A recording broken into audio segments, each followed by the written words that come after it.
At sunrise, the port of Texas City glimmered with routine. Dockworkers hauled cargo under soft orange sky, their laughter echoing off steel hulls. Fishermen cast lines into calm waters while children walked to school past the humming refineries that powered the post-war dream. Nothing in the air suggested that within hours, their world would vanish.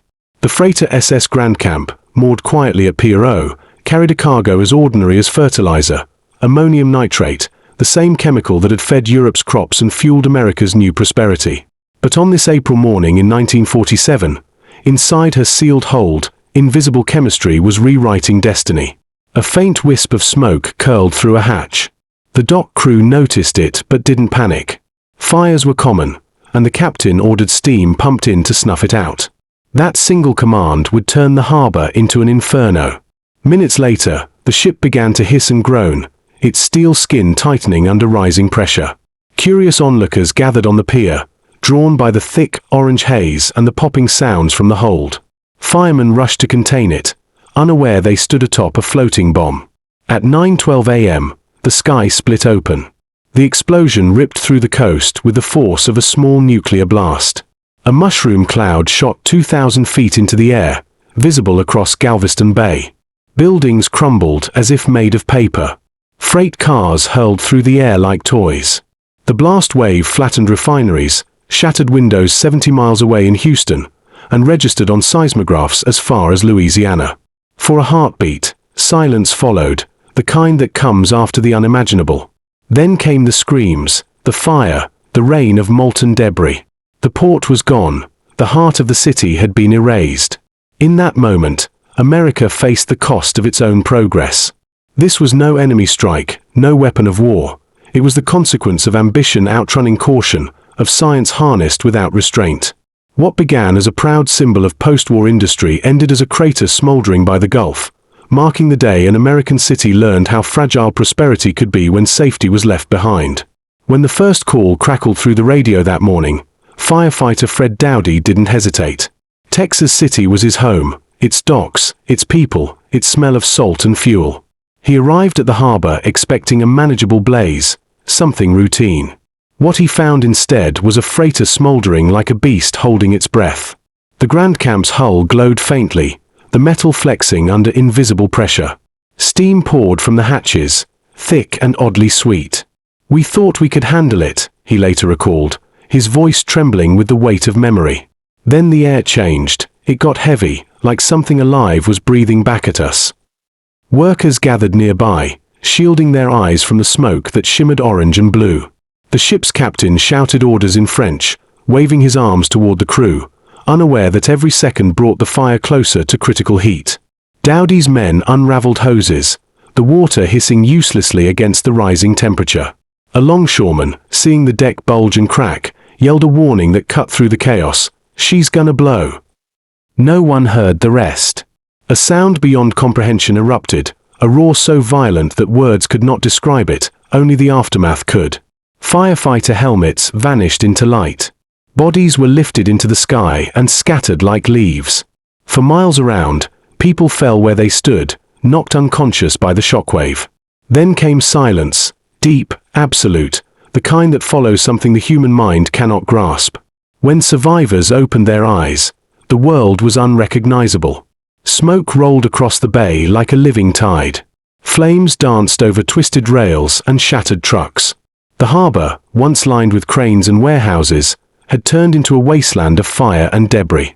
In a nearby field, a young mother crawled through shards of glass and burning wood, her face blackened with soot.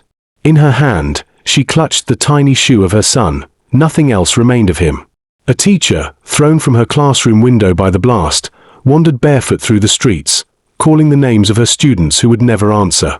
At the refinery, workers stumbled out of the ruins, their clothes burned away, skin hanging in ribbons. They stared at their hands as if unsure whether they still belonged to them. Those who lived tried to make sense of the silence. A priest, knocked unconscious in his church, later described waking to the sound of nothing. No birds, no wind, only the faint crackle of fire devouring the town. A sailor from a nearby ship said the sea itself seemed stunned, the water trembling from the shock. By evening, the survivors began to gather on what was left of the main road. Some had lost their hearing, others their sight. All carried the same haunted expression, disbelief carved into soot and ash. Among them walked rescue volunteers from Galveston and Houston, who had driven through walls of smoke to reach what they thought was a simple port fire. Instead, they stepped into a vision of hell. In the weeks that followed, their testimonies filled courtrooms, newspapers, and congressional reports. They spoke not in anger but in bewilderment, how an ordinary morning had turned into the deadliest industrial accident in American history. The voices of Texas City citizens became the conscience of a nation built on speed and production. Yet for those who were there, memory was not measured in reports or statistics. It lived in the sound of that final warning, the sight of a sky turned white, and the quiet that followed. To this day, the survivors who remain said that even years later, when the wind carried a faint chemical scent across the bay, they could still hear it, the echo of that moment when silence turned into thunder. In the aftermath of World War II, America entered a golden age of industry. Its factories, once dedicated to weapons, now turned their machinery toward peace. Bomb plants became fertilizer plants, and the same compounds that had fed destruction were rebranded as instruments of growth. Among these transformations stood ammonium nitrate, a chemical praised for its power to restore Europe's starving fields. It was cheap, efficient, and in high demand. Yet buried beneath its usefulness lay its explosive lineage, the forgotten shadow of war chemistry. Texas City's harbor, located on the Gulf Coast near Galveston Bay, was a symbol of this rebirth. Its docks bustled with laborious trucks and ships destined for reconstruction projects across the Atlantic. On the morning of April 16, 1947, one of these ships, the French-owned SS Grandcamp, prepared to depart, its hull packed with nearly 2,300 tons of ammonium nitrate stacked in paper sacks. To the untrained eye, it looked like ordinary cargo. To those who handled it, it was just another shipment. Nobody knew that the invisible chemistry of heat, humidity, and pressure was already conspiring below deck. Shortly after dawn, dockworkers noticed something unusual. Wisps of vapor rose between the seams of the cargo hold. The bags appeared damp and warm to the touch, their surface sweating under the Gulf heat. At first, no one panicked. Moisture was common near the coast, and the crew assumed it was harmless condensation.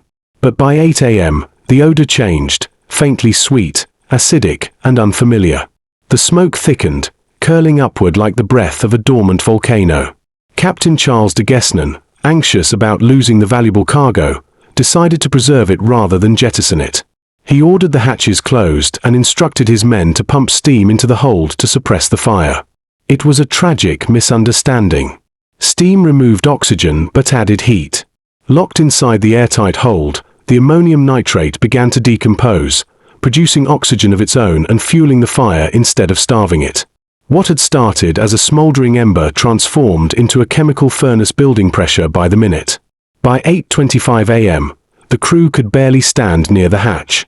The deck plates shimmered with heat, and the ship's metal sides creaked like a beast in pain.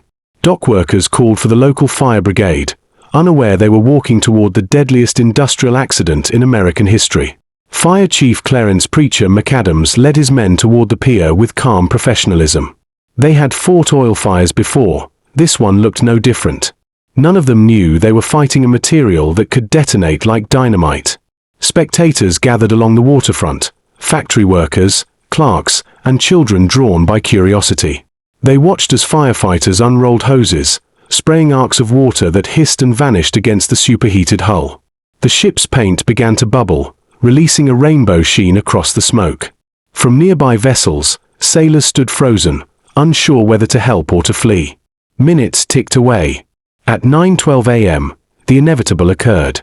The Grandcamp exploded with the force of a small nuclear bomb.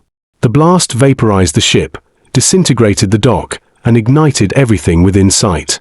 Witnesses described a blinding orange light followed by a deafening silence. Then came a second wave, a blast wind so violent that it flattened buildings, hurled rail cars across fields, and sent a 15-foot wall of water surging across the harbor. The shockwave was felt more than 150 miles away. Windows shattered in Houston, and people in Louisiana thought an earthquake had struck. In the blink of an eye, 581 lives were erased, though the true toll would never be known. The firemen who had rushed to the scene vanished where they stood. Not a single member of McAdams's crew survived. Dozens of dock workers disappeared into vapor and ash. The port itself, once the pride of Texas, was gone. The explosion's fury did not stop at the docks. The surrounding refineries, filled with crude oil and gasoline, burst into flames. Black smoke coiled thousands of feet into the air, turning daylight into dusk. Tanks ruptured like balloons, sending flaming rivers of oil streaming toward the city. Power lines collapsed, communication systems died, and chaos engulfed the survivors. Hours later, as rescuers from nearby towns arrived, they found a city unrecognizable. Streets were buried under steel and debris. Automobiles lay overturned, their tires melted into the asphalt. At the edge of the port, pieces of the Grandcamp, some weighing several tons, were scattered across miles of land. One anchor was later discovered nearly 2 miles away. Another fragment embedded itself in a grain elevator, still smoldering. And yet, amid the devastation, a second danger was brewing. Moored only 600 feet away was another vessel, the SS High Flyer. Like the Grandcamp, it was loaded with ammonium nitrate, along with a cargo of sulfur. The first explosion had damaged its hull, ignited its storage area, and trapped the crew. Thick black smoke began to pour from its deck by mid-afternoon. Emergency crews worked frantically through the night, trying to move the High Flyer away from the docks. Tugs were called in, but debris blocked the channel. The ship's mooring lines were fused by heat, and every minute increased the risk of a second detonation. The exhausted rescuers, many of them volunteers, faced an impossible choice: stay and fight the fire or evacuate and risk another catastrophe. At 1:10 a.m. on April 17th, their fears were realized. The High Flyer exploded with almost equal force, obliterating what little remained of the port. The blast reignited fires, toppled cranes, and flung wreckage across the bay. Rescuers who had survived the first explosion were among the casualties of the second. For hours, the night glowed red, reflecting on the water like a burning mirror. By dawn, Texas City no longer resembled a town. It was a crater of twisted metal and ash. Smoke pillars rose miles into the sky, visible from passing aircraft. The fires burned for days, fueled by oil tanks and chemical stores. Hospitals overflowed with the injured. Makeshift morgues filled with the unrecognizable dead. The surviving ships in the harbor were reduced to skeletons of iron, their decks warped and melted. As investigators and military units poured in, they were met by scenes of unspeakable horror. In the wreckage of the docks, rescue workers found the remnants of firefighting helmets. Watches stopped at 9:12, and shoes melted to the pavement. The chemical smell lingered in the air, sharp, metallic, unforgettable. It coated the skin, the lungs, the very memory of those who breathed it. The cause, once pieced together, was tragically simple: a cargo of repurposed wartime explosive material, improperly stored and heated by ignorance and haste. The Grandcamp's captain had followed what seemed logical at the time: seal the hatches and smother the fire. But logic failed against chemistry. The heat trapped inside the hold triggered a runaway reaction, producing oxygen that fed the flames until the entire mass detonated. In the months that followed, investigators from the U.S. Coast Guard, the Bureau of Mines, and the FBI reconstructed the chain of events, but even they struggled to grasp the magnitude. This was not sabotage, nor terrorism, nor an act of war. It was the culmination of negligence across multiple levels: unregulated materials, untrained workers, and a nation eager to move fast after years of restraint. The Texas City disaster unfolded step by step, each decision linking seamlessly to the next, small choices that built toward annihilation. A captain trying to save his cargo. Dock workers trusting routine. Firemen answering the call of duty. Every act was reasonable in isolation. Together, they formed the perfect storm. What began as a routine loading operation ended as a defining tragedy of the modern industrial age, an explosion born not of malice, but of the quiet arrogance that believes progress can exist without caution. And as the sun rose over the ruins on that second morning, the surviving townspeople understood what history would take decades to admit: Texas City had not merely been destroyed by fire. It had been consumed by faith in its own invincibility. Behind the headlines and statistics were human beings whose lives were caught between duty, chance, and fate. Each carried their own story into that morning, never imagining it would be their last. The explosion did not just destroy buildings, it ripped through families, friendships, and the very soul of Texas City. Among the first to face the inferno was Captain Charles de Gesnon, master of the SS Grandcamp. Witnesses recalled seeing him standing on the bridge minutes before the blast, refusing to abandon his vessel. His ship carried not only cargo but national pride, a symbol of post-war recovery. De Gesnon reportedly shouted, "No panic, we saved the ship," as he ordered his men to keep fighting the fire. Moments later, the sea itself rose in flame. The captain, his words, and his crew disappeared into a sphere of light. No trace of him was ever found. His final act became both a symbol of courage and a cautionary tale of misplaced duty. On the pier stood Fire Chief Clarence W. Preacher McAdams, a man known for his calm leadership and his sermons on Sunday mornings.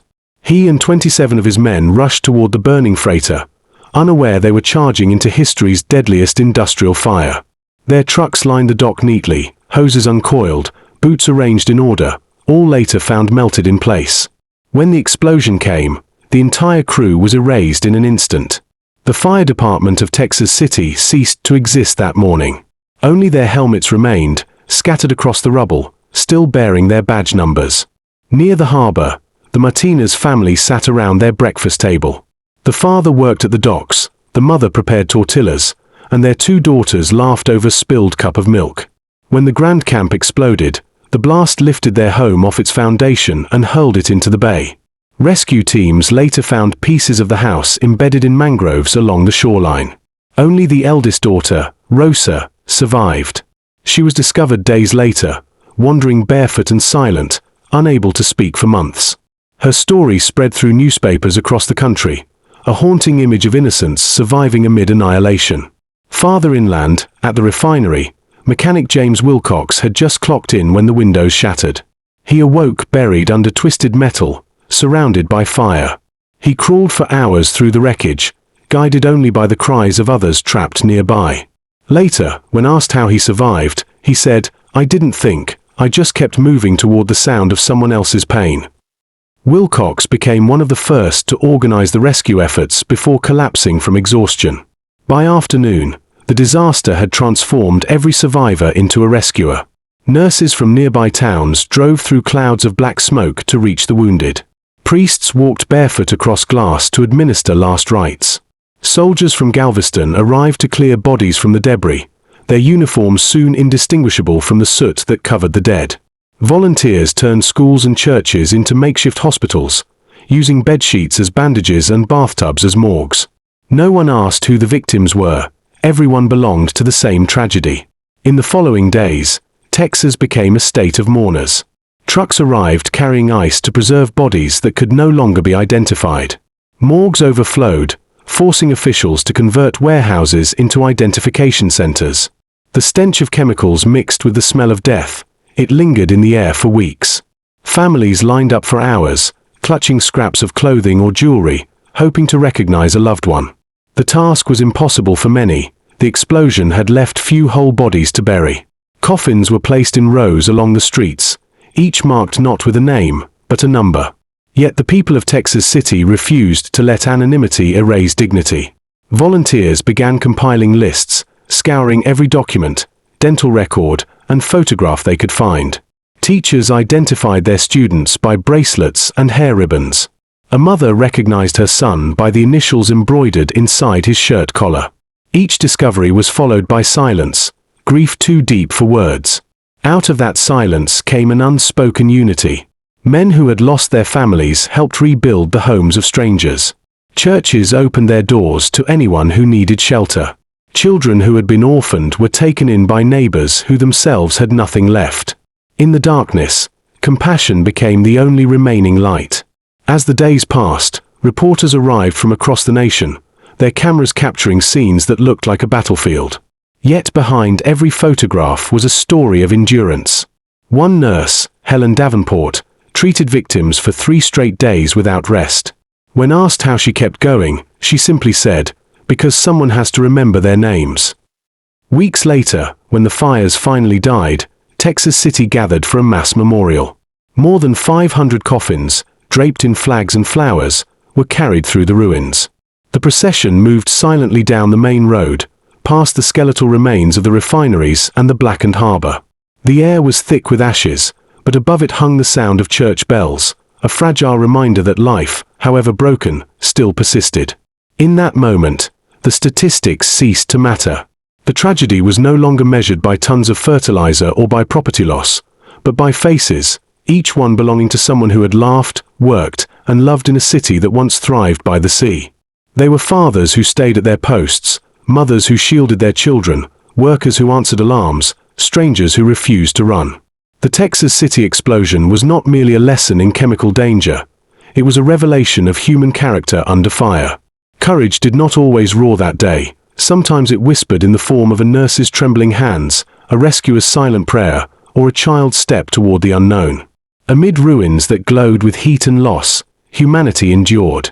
And long after the smoke cleared, the names of those who faced the fire continued to echo, not in the noise of the blast, but in the quiet determination of a town that refused to forget.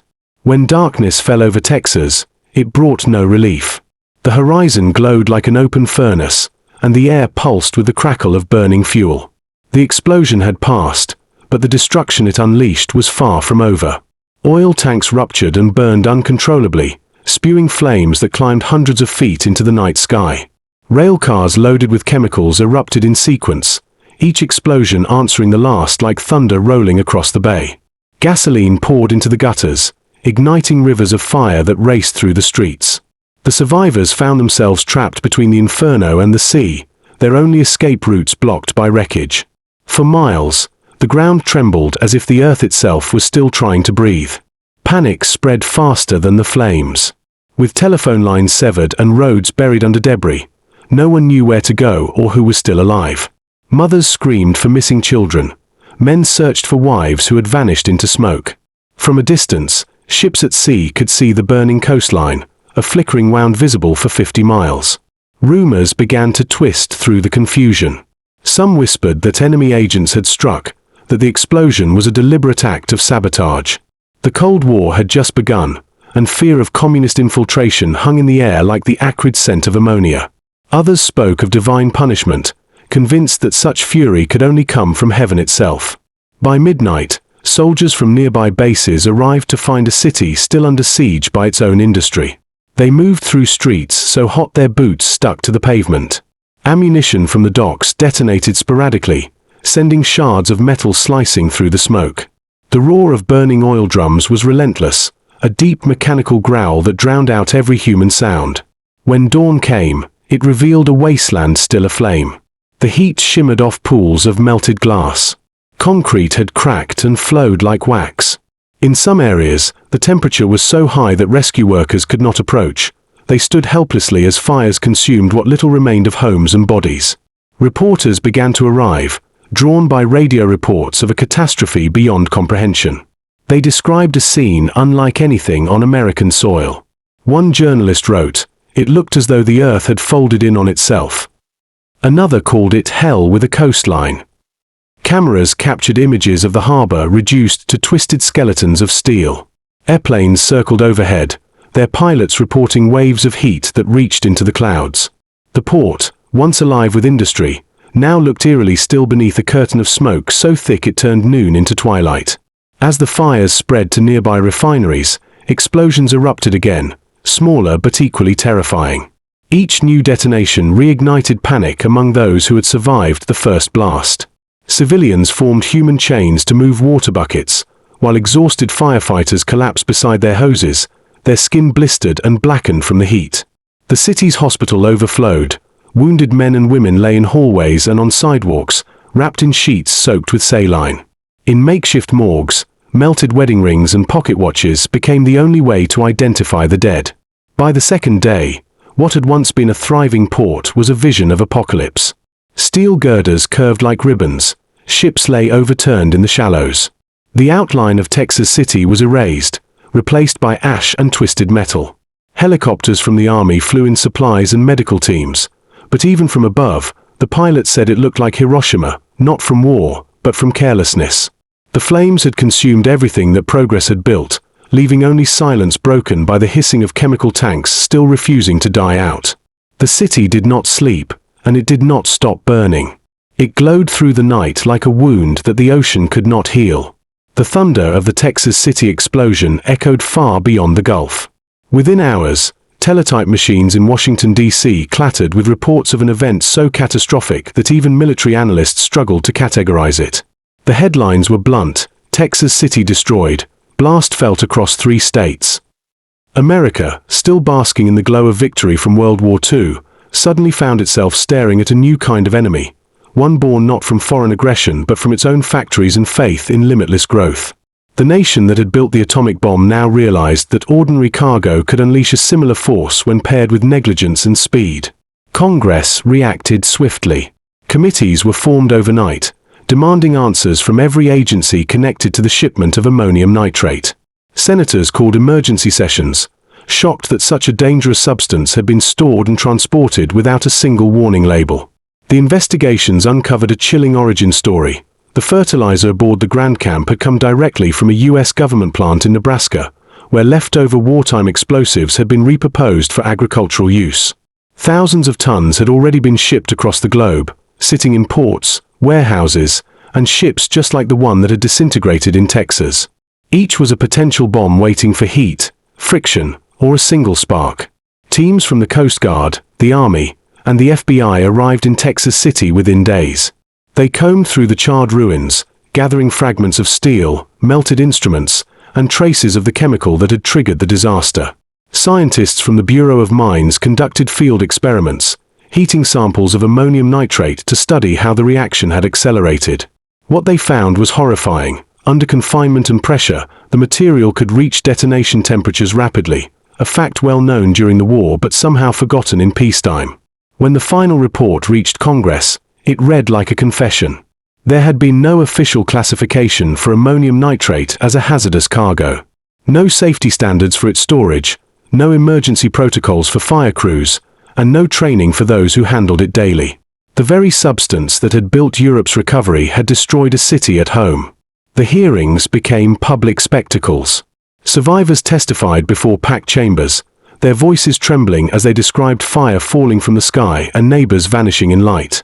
Newspapers across the nation printed their words in full, forcing Americans to confront the cost of their post-war optimism. Radio commentators called it a tragedy made in America. Editorials accused industry leaders of turning wartime urgency into peacetime recklessness. For many, the explosion symbolized a dangerous truth, that the same drive which had won the war was now being used to rush production, cut corners, and ignore warnings in pursuit of profit. In the months that followed, the tragedy galvanized more than just public sympathy. Labor unions began to demand stricter safety measures for all factory and shipping workers. Chemical engineers urged the government to establish national hazard classifications for volatile compounds. The press found its new crusade, publishing investigative series that revealed dozens of similar shipments quietly moving through U.S. ports. Lawyers in Houston and Dallas joined forces with families of the victims, filing what would become the first major class action lawsuit against the United States government. The case, unprecedented in scope, argued that federal negligence had directly led to the deaths of hundreds. Though it took years, their persistence forced the government to acknowledge, for the first time, that it could be held accountable for civilian harm in peacetime. It was a legal turning point that would later shape disaster law for generations. While the rest of the country celebrated its post-war prosperity, new cars, new suburbs, the promise of endless progress, Texas City stood as a grim counterpoint.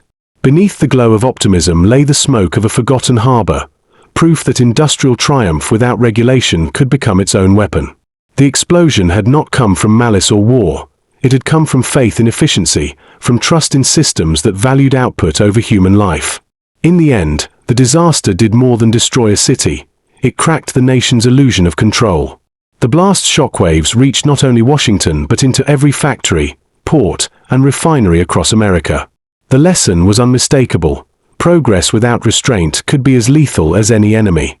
From that realization came the first modern industrial safety codes, born not out of foresight, but from the ashes of Texas City, a tragedy that forced America to look in the mirror and see what its own ambition had created. When the last flames finally surrendered, Texas City lay in silence. The fires had burned for days, feeding on oil, sulfur, and twisted metal until there was nothing left to consume. When the smoke thinned, it revealed a landscape that no longer resembled a town but a scar. Aerial photographs captured the enormity of what had happened. Square miles of grey wasteland where homes once stood, the harbour erased, and the outlines of entire neighbourhoods reduced to ash. What had been one of America's busiest industrial ports was now a graveyard of steel. The numbers that followed were unbearable: 581 confirmed dead, more than 5,000 injured, and nearly 500 homes destroyed. Yet even those figures could not convey the scale of human loss. Families vanished without a trace, churches were filled with empty pews, entire generations were erased in a single morning. In the first weeks after the catastrophe, Texas City became both a ruin and a rallying point. Rescue teams from across the nation arrived to sift through debris, collecting fragments of lives that could no longer be recognized. Thousands of volunteers joined the effort: carpenters, doctors, and soldiers working side by side to recover bodies and restore order. For every person found, there was another who would remain missing forever, their names carved later into memorial stones that lined the rebuilt harbor. The city smelled of salt, smoke, and sorrow. And yet, amid the devastation, a quiet determination began to rise. From the chaos came reform. The disaster's magnitude forced the federal government to confront something it had long ignored: that industrial progress without oversight could destroy just as easily as it could build. Investigators' reports revealed an absence of safety standards so glaring that even the military took notice. Warehouses, ports, and chemical plants across the country began reviewing their practices. Within 3 years, Congress would pass the Federal Disaster Relief Act of 1950, laying the foundation for what would one day become FEMA. For the first time in U.S. history, federal assistance could be formally extended to local governments after major catastrophes, a direct legacy of Texas City's suffering. The chemical industry, too, was forced to change. New regulations were drafted to control the production, labeling, and storage of ammonium nitrate and similar compounds. What had once been treated as harmless fertilizer was now recognized as a potential explosive. International shipping codes were rewritten, and ports around the world adopted stricter fire protocols. The lessons learned from Texas City spread across continents, quietly saving lives in places that would never know the story behind their safety rules. But for the survivors, progress came at a personal cost. Many never returned to the city that had taken everything from them. Others chose to rebuild, hammering their grief into the foundations of new homes. Insurance settlements and government funds trickled in slowly, but the emotional toll lingered long after the ruins were cleared. Widows learned to live with the sound of distant trains mimicking the thunder of that day. Children who had lost parents grew up with a sense of inherited memory, the feeling that they had survived something larger than themselves. Amid it all, the resilience of the people became its own kind of monument. Churches held candlelight vigils where survivors prayed for both the dead and the strength to keep living. Schools reopened in temporary buildings. Businesses resumed work beside the blackened remains of the port. Texas City refused to be erased. "We lost everything," one widow told reporters, her hands trembling around a photograph rescued from the ashes. "But we learned what everything really means." That sentiment echoed through the years, carried by generations who rebuilt not just their homes, but their faith in community. The disaster had exposed the cost of neglect, but it had also revealed the endurance of human spirit, the ability to rise from ruin, to transform suffering into resolve. Out of the smoke came laws, awareness, and the blueprint for a safer world. Yet beyond policy and regulation, the true legacy of Texas City was written in the hearts of those who stayed. The men and women who stood where the fires had raged and decided that their story would not end in destruction, but in rebirth. Decades passed, and life returned to the coast. The skyline once again shimmered with refinery lights, tankers moved through the harbor, and the same hum of machinery that had defined the city before the catastrophe pulsed through the air. To outsiders, it looked like a story of triumph, a community rebuilt, industries thriving, and scars hidden beneath layers of progress. Yet for those who lived there, the past never left. It clung to the wind, to the smell of fuel, to the faint tremor of the ground when heavy trucks rolled by. Beneath the noise of commerce, there remained an undertone of remembrance, a silence that spoke louder than steel. Every year, on April 16th, the rhythm of daily life pauses. At 9:12 a.m., the precise moment the ship vanished in fire, sirens wail across the harbor. Workers remove their hard hats, students stand still in schoolyards, and church bells toll for the hundreds who never came home. On the memorial grounds near the waterfront, children trace the engraved names of strangers, fathers, mothers, firemen, dock workers, people whose stories live only in fading photographs. Elders tell them where they stood that morning, what they saw, what they lost. For a few minutes, time folds in on itself, and the old wound reopens in quiet unity. But remembrance has never silenced debate. Historians and journalists have long disagreed on the official record of the disaster. The documented toll of 581 dead has been challenged repeatedly. Many believe the true number was far higher, closer to 700, perhaps more. The reasoning is chillingly simple. In 1947, hundreds of victims were never recovered, while others were listed as missing without formal acknowledgement. Migrant laborers, dockside workers paid in cash, and sailors from foreign vessels often went unrecorded. Their absence from history, critics argue, was not accidental. It was convenient. The government's role remains another source of controversy. The fertilizer that triggered the explosion came directly from a federal plant, produced with wartime methods repurposed for peace. Official reports describe the tragedy as an unforeseeable accident, a chain of bad luck, heat, and human error. Yet declassified correspondence years later revealed that officials had already received warnings about the material's volatility. No immediate action was taken. Some historians claim that federal agencies minimized the findings to prevent panic in a booming industrial economy still recovering from war.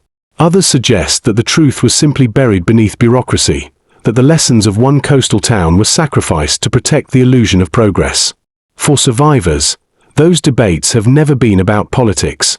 They are about dignity. Families who lost generations in one morning still question how such a catastrophe could occur without accountability. For them, every memorial service is both a tribute and a reminder that truth can be as fragile as memory itself. Journalists who revisit the archives describe a pattern of omission, reports softened, language edited, and official statements crafted to reassure rather than reveal. The public was told that safety had improved, that it could never happen again, even as similar shipments continued to cross American ports for decades. Despite the unanswered questions, the city endures. It learned to build on memory rather than erase it. The harbor, once blackened by flames, now reflects the lights of refineries that continue to fuel the nation. But those who live nearby know that the same forces of industry that provide prosperity are also capable of devastation. Progress brought comfort, yet it came with a constant whisper of caution. At dawn, when fog drifts over the bay, locals say you can still hear it, a low echo rolling across the water, as if the sea remembers the moment it caught fire. It's not the sound of engines or waves, but something older, deeper, a memory carried in the air. Visitors who walk along the waterfront sometimes feel it too, that strange, unspoken reverence for what once was. The disaster did more than level a port. It reshaped the nation's understanding of responsibility. And though time has rebuilt the city, the ghost of that morning remains, not in ruins or smoke, but in the collective heartbeat of a people who learned that even in prosperity, caution must never sleep.